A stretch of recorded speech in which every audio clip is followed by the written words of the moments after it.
ಈಗಾಗಲೇ ಕೆಲವೊಂದು ಇಂಪಾರ್ಟೆಂಟ್ ಕ್ವಶನ್ಸ್ಗಳನ್ನು ಅಪ್ಲೋಡನ್ನು ಮಾಡಿದ್ದೇವೆ.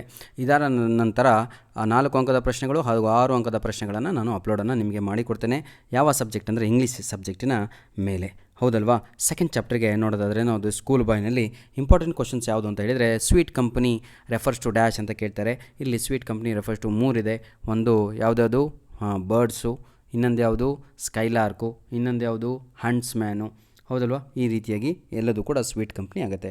ವಾಟ್ ಡ್ರೈವ್ಸ್ ಆಲ್ ಜಾಯ್ ಅವೇ ಅಂತ ಇದೆ, ಶಾಲೆ ಅಂತ, ಸ್ಕೂಲ್ ಅಂತ ಬರೀಬೇಕು. ದ ಕ್ರೂಯಲ್ ಐ ಯಾರನ್ನು ಇಲ್ಲಿ ರೆಫರ್ ಮಾಡಿದ್ದಾರೆ ಅಂದರೆ ಟೀಚರ್ಸನ್ನು ರೆಫರ್ ಮಾಡಿದ್ದಾರೆ. ಅರ್ಥ ಆಯ್ತಲ್ವಾ? ಇದು ಕೀ ಆನ್ಸರ್ ಕೊನೆಯಲ್ಲಿ ಇದೇ ಸರ್ ತಾವುಗಳು ನೋಡ್ಕೋಬೋದು. Why does the little one spend the day in sighing and dismay ಅಂತದೆ. ಬೇಜಾರಿನಲ್ಲಿ ಎಲ್ಲಿ ದಿನಗಳನ್ನು ಕಳೀತಾ ಇದೆ ಮಗು ಅಂತ ಹೇಳಿದರೆ ಶಾಲೆಯಲ್ಲಿ, ಸ್ಕೂಲ್ ಅಂತ ಬರೀರಿ.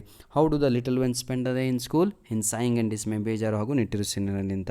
How the bird the born for joy sit in a cage and sing ಅಂತ ಇದೆ. This explain the bird refers to the boy and the cage refers to the dash ಅಂತ ಇದೆ.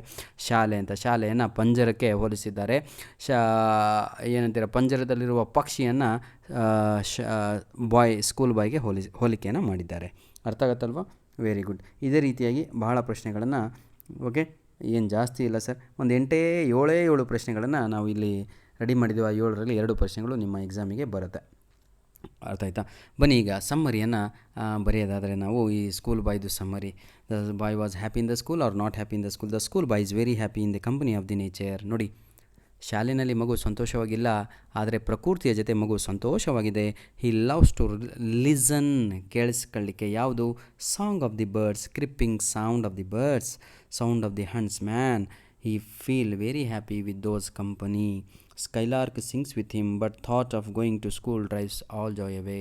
ಶಾಲೆಗೆ ಹೋಗುವ ಕಲ್ಪನೆ ಬಂದ ತಕ್ಷಣ ಮೈಂಡಿಗೆ ಎಲ್ಲ ಸಂತೋಷ ದೂರ ಆಗ್ತಾಯಿದೆ. The little children spend the day in the school in sighing and dismay, ಹೌದಲ್ವಾ? They sit in the school a drooping and spend the day in fear. ಯಾವ ರೀತಿಯಾಗಿ ಶಾಲೆಯಲ್ಲಿ ಕೂತ್ಕೊತಾ ಇದೆ ಮಗು? ಬೇಜಾರಿನಲ್ಲಿ, ಹೆದರ್ಕೊಂಡು, ಸಂತೋಷದಿಂದ ಕೂತ್ಕೊತಾ ಇಲ್ಲ. ಹೇಗೆ ಕೂತ್ಕೊತಾ ಇದೆ? Children are like birds which are in the cage. ಪಂಜರದಲ್ಲಿರುವ ಪಕ್ಷಿಯಂತೆ ಮಗು ಶಾಲೆಯಲ್ಲಿ ಕುಳಿತುಕೊಳ್ಳುತ್ತಿದೆ. ಶಾಲೆಯನ್ನು ಪಂಜರಕ್ಕೆ ಹೋಲಿಸಿದ್ದಾರೆ. This makes the forgotten of his youthful spring. ಹಾಗಾಗಿ ಮಗು ತನ್ನ ಬಾಲ್ಯ ದಿನದ ಸಂತೋಷದ ದಿನಗಳನ್ನೆಲ್ಲ ಅಲ್ಲೇ ಕಳೆದುಕೊಳ್ಳುತ್ತಿದೆ ಅಂತ. Such a school atmosphere does not prepare the children to face the problem in his future. ಈ ರೀತಿಯಾಗಿ ಒಂದು ಪಕ್ಷಿ ಪಂಜರದಲ್ಲಿ ಬೆಳೆದರೆ ನಾಳೆ ಹೋಗಿ ಪ್ರಕೃತಿನಲ್ಲಿ ಹೋರಾಟ ಮಾಡಲಿಕ್ಕೆ ಆಗಲ್ಲ, ಅದಕ್ಕೆ ಬದುಕಲಿಕ್ಕೆ ಆಗಲ್ಲ. ಅದೇ ರೀತಿಯಾಗಿ ಮಗು ಕೂಡ ಒಂದೇ ಒಂದು ಕಡೆ ತನ್ನ ಎಲ್ಲ ಜೀವನವನ್ನು ಕಳೀತು ಅಂದರೆ ಶಾಲೆಯಲ್ಲಿ, ಮುಂದೆ ಸಮಾಜದಲ್ಲಿ ಬದುಕೋದು ಬಹಳ ಕಷ್ಟ ಅಂತ. ಧನ್ಯವಾದಗಳು ಪ್ರೀತಿಯ ಮಕ್ಕಳೇ. ಮುಂದಿನ ವಿಡಿಯೋಗಾಗಿ ಪ್ಲೀಸ್ ಕಾಯಿರಿ ಹಾಗೂ ನಮ್ಮ ವಿಡಿಯೋವನ್ನು ಶೇರ್ ಮಾಡಿ ಅಂತ ನಿಮ್ಮಲ್ಲಿ ರಿಕ್ವೆಸ್ಟು.